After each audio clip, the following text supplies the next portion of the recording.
कैसा है, नीतीश राणे जी को थोड़ा समझना पड़ेगा।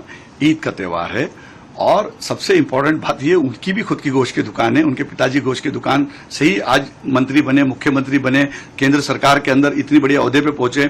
मैं दिल्ली जब गया था तो उनके पिताजी किस्से सुना रहे थे कि हाजी भाई मैं सांगली, सातारा, कोल्हापुर की मंडी में जाया करता था और वहां से बकरे मेरी दुकान पे लाता था। मुझे पता है बकरे वालों की समस्या, बकरा का क्या माहौल है। उनकी खुद की होटल है चेंबूर में, जो उनकी माता जी के नाम पे होटल है, वहां पे बहुत अच्छा क्रैब मिलता है, अच्छी मच्छी मिलती है, मटन मसाला तो जोरदार मिलता है। तो नीतीश राणे जी आपको समझना पड़ेगा। आप आपकी दुकान की तरफ, मटन की दुकान की तरफ देखिए, आपकी होटल की तरफ देखिए। आप कहते हैं कि कागज के ऊपर, वो बचपन में मेरे ख्याल से ज्यादा नाव चलाते थे, क्राफ्ट का उनका बहुत अच्छा होगा शौक, इसीलिए वो कागज उनसे से बहुत लगाव है। और अगर संडे के दिन अगर मटन अगर आप खाते होंगे तो आप जरूर मटन की जगह पे कागज खा के देखो, स्वाद कैसा आता है आपको समझेगा। लेकिन आपकी होटल के अंदर मैं जब जाता हूं, बड़ी लजीज तरीके से खाना मिलता है, अच्छा मटन मिलता है। आपकी होटल में जाएंगे तो आप कहो कि एक डिश कागज का भी बनाए, और जो कागज का डिश में क्या स्वाद होता है उसका लोगों को भी मजा आएगा। ये सारी चीज होना चाहिए। कुछ ऐसी सपने देख के बातें नहीं करना चाहिए। आप एक मंत्री हो, इस खाते के मंत्री हो, इत्तेफाक से वो खाता उनके पास में, मत्स्य विभाग उनके पास में, बकरा, मुर्गी, मच्छी, पोल्ट्री पूरा विभाग उनके पास में, और वो इस तरीके से उन्होंने हमको सपोर्ट करना चाहिए।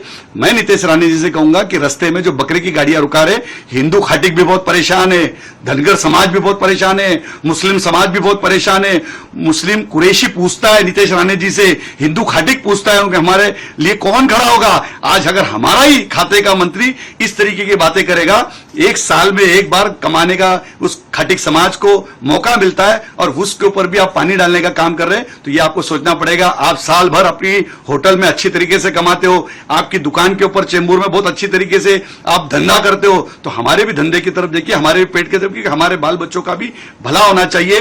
कि बकरा पालने वाला जो होता है वो हिंदू होता है, बकरा हकालने वाला होता है हिंदू होता है, और बकरा बेचने वाला जो होता है, दलाल जो होता है, व्यापारी होता है, वो मुसलमान होता है, और बकरी में बकरा खरीदने वाला मुसलमान होता है। तो 3 सेक्टर हिंदुओं के और 2 सेक्टर मुसलमानों के, ये भी आपको सोचना पड़ेगा। हमारी रोजी रोटी के ऊपर आप ऐसा ना करें।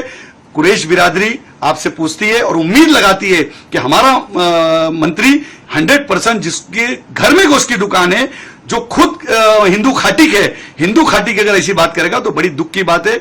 मैं उनसे कहूंगा कि आप शांति से कभी जाए, अपने पिताजी नारायण राणे जी से कुछ सलाह लीजिए। आपके पिताजी 100% कुरैश बिरादरी के बारे में और हिंदू खाटिक के बारे में आपको जो ज्ञान देंगे, उस ज्ञान लेकर इसके बाद आप इस तरीके की भयकी बातें करें। आप भयकी बात करना नहीं चाहिए। आप मंत्री बन गए, आमदार थे तब समझ में आता था, लेकिन आप दिन पे दिन उम्र होते जा रही है, आप बड़े हो रहे, बड़े ओहदे पे जा रहे, तो बड़े ओहदे पे जाने के बाद सबका ख्याल रखना चाहिए। सबका साथ, सबका विकास, सबका विश्वास आपको जीतना चाहिए। और मैं एडवांस में ईद की उनको मुबारकबाद पेश करूंगा। बकरा ईद बहुत बहुत मुबारक हो। और 100% हाजी अराफात शेख राजस्थान का अजमेर शरीफ का बकरा काट रहा है, घर में भी पकेगा, और उनको दावत देता हूं कि बकरे का स्वाद लेने के लिए हाजी अराफात शेख के घर में ईद में जरूर खाने खाने के लिए आइए। ये मैं उनको दावत देता हूं। हाजी अराफात कागज का बकरा नहीं, ओरिजिनल बकरा खिलाएगा इंशाअल्लाह।